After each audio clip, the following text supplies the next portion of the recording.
Oh, we'll talk about the Bengals here in a second, but first we got a G Fuel review. Oh yeah, Ninja's cotton candy. I'm excited to try this because the last cotton candy I had was Keemstar's and it was horrible. Smells like a carnival. Of course, there's gonna be powder over every inch of my room because they just can't put the scoops at the top. All right. That's actually not terrible. I'm not a cotton candy fan, but the Keemstar one tasted like literal sugar water. This actually tastes like cotton candy. So if you love cotton candy, you'd probably really like this. I'd say 7.2 out of 10.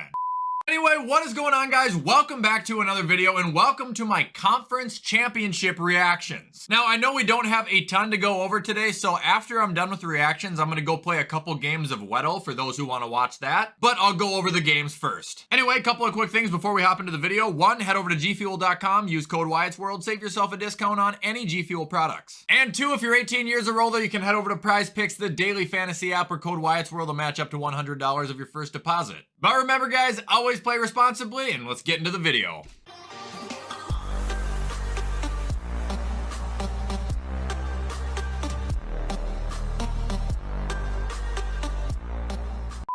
Alright guys, so the first game we got this weekend was San Francisco at Philadelphia, and I think I speak for everyone when I say this game was extremely disappointing. I mean, to start off, Brock Purdy got hurt immediately because that's the San Francisco way, and that made him basically incapable of even competing, but on top of that, their defense allowed 31 points. Like, Philadelphia just murdered them this game, and it wasn't fun to watch. It wasn't fun to watch for a second. And it's just a sad day for San Fran. Brock Purdy was 4 for 4, but he was hurt. He was incapable of throwing. Josh Johnson came in. He was 7 for 13 for 74 yards, but obviously with a guy who has almost no experience with that team in that organization, how much could you expect him to do, especially at this stage? CMC was everything for that team, honestly. 15 carries, 84 yards, 1 touchdown, 5.6 yards a carry. That was great. Our receivers, I think, actually did exceptionally well for the low volume that they had, but I mean, they were all averaging 10 yards of reception besides CMC, who's the damn running back anyway. Defense obviously laid down and got kicked in the head for 2 hours straight. Just a disgusting way to go out, really. Now, looking at Philadelphia, honestly, their passing game wasn't really all that strong. San Francisco's secondary did play him well in that scheme of things, but it was the run game that they just got chopped up. As you can see, here we go. We got 4 different running backs and 4 touchdowns between 3 of them. And it's not like they were really that productive with their legs either, but they were able to find the end zone with ease. Jalen only threw for 121 yards. 36 of those went to Devontae Smith, even though one of them shouldn't have counted. 28 more yards went to A.J. Brown. The rest went to Kenneth Gainwell and Dallas Goedert. The defense obviously played fantastic, although I don't think they had to play all that hard. But with that being said, I still think Hassan Reddick probably would deserve the game ball here. He was everything to that Philly defense, man. Anyway, that essentially wraps up this game, and I would like to say good luck to Jalen Hurts. I'm not going to cheer for the Eagles, but I'm going to cheer for Jalen Hurts.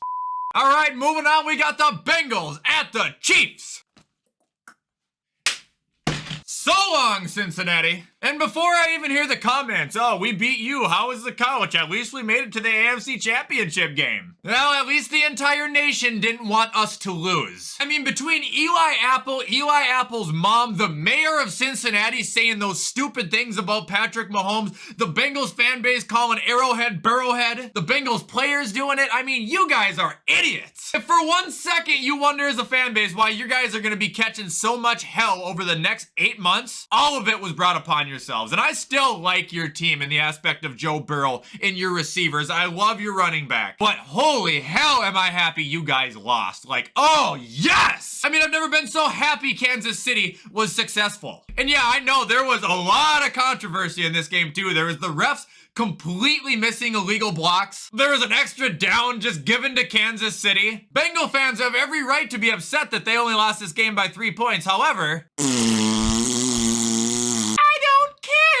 sucks to suck. Joe Burrow, he played pretty good in Burrowhead, throwing 1 touchdown, 2 interceptions, and completing about 50% of his passes. Joe Mixon had 8 wonderful carries for 19 yards. T. Higgins and Jamar Chase did okay, but they didn't do enough to win. That's why they're going to be spending the next 8 months on the couch like the rest of us. And their defense actually did play their part considerably well, other than, you know, Eli Apple and Joseph Asai having huge costly penalties. Now let's go look at the Chiefs. Patty the Batty went 29 for 43, 326 yards, 2 touchdowns, 0 turnovers. Running run game was lousy for Kansas City. The Bengals did absolutely fantastic on containing that. And then looking at the receivers, it was kind of all over the place, but the star of the game was actually MVS. He played very well. He made an elite catch. Honestly, I've given that guy a lot of flack over the years in Green Bay, but this year he really did turn it around. And then obviously Kansas City had a couple picks and a bunch of sacks because the O-line for Cincinnati was pretty non-existent there for a while too. And yeah, that basically does it for this game. One time the NFL was blatantly rigged and I'm not going to complain about it. Kansas City, I cheered for you one time and one time only. Now I hope you guys lose. But you did make it to the Super Bowl and that is admirable. So congratulations and good luck. Alright guys, so now we are done with the reaction portion of the video and we are going to be playing some Weddle for the rest of the time. For those who don't know what Weddle is, it's basically Wordle, but the NFL player guessing game. There is two modes, easy and hard. I believe easy can only be offensive and hard can be anybody. So we're going to start with easy and then we're going to see if we can get them both right. So if you guys remember, I used to do this every day and my first guess every day was Josh Allen and that is never going to change. And it's never going to be a good first guess, apparently, either. All right, so we know this guy is in the AFC. We know he's not a quarterback. He's not a Bill. He is under 6'5". He's older than 26, and his number is below 17. I'll go for an AFC running back. Why don't we take Joe Mixon? I now realize Joe Mixon with his number was a really dumb guess. Anyway, now I'm inclined to believe it's a wide receiver in the AFC who is older than 26 and is around 6'2" to 6'4". Robert Woods. Hey, somewhat closer, and we got the position right even though we already knew that. So an AFC West wide receiver, go Cortland Sutton. All right, so now we've got three of them green, and the height doesn't really matter because I can't really remember how tall people are, but we got 4 guesses to get a wide receiver in the AFC West. I don't think Keenan's 6'4". Is it Mike Williams? Is he this old? Wait, no, what number is Mike Williams? I'm gonna guess Keenan. Okay, it's not Keenan. How about MVS? Hey! That took way longer than it should have, but to be fair, I know absolutely nothing about Marquez Valdez-Scantling. He might be my least knowledgeable player in the entire league. All right, now it's time for hard mode, and as you guys can see, I only have a 78% win rate here. You do get 10 guesses though, thankfully, so of course we're going Josh Allen, and right away, if this is not an offensive player, I'm gonna be in trouble. Okay, that's not great. Now I'm gonna go defensive right away so we can try and identify what position this son of a gun is on. Bradley Chubb. He is a linebacker. That was crazy. All right. AFC linebacker. He's 6'5", and he's young too. He's under 26. From Maine, Edmond. Wait, Wyatt, stop. Can't be a Bill, you idiot. Think. Roquan. Not Roquan. We got AFC South, AFC West. Other Josh Allen? Close. So that means it's Trayvon Walker. That was easier than the easy.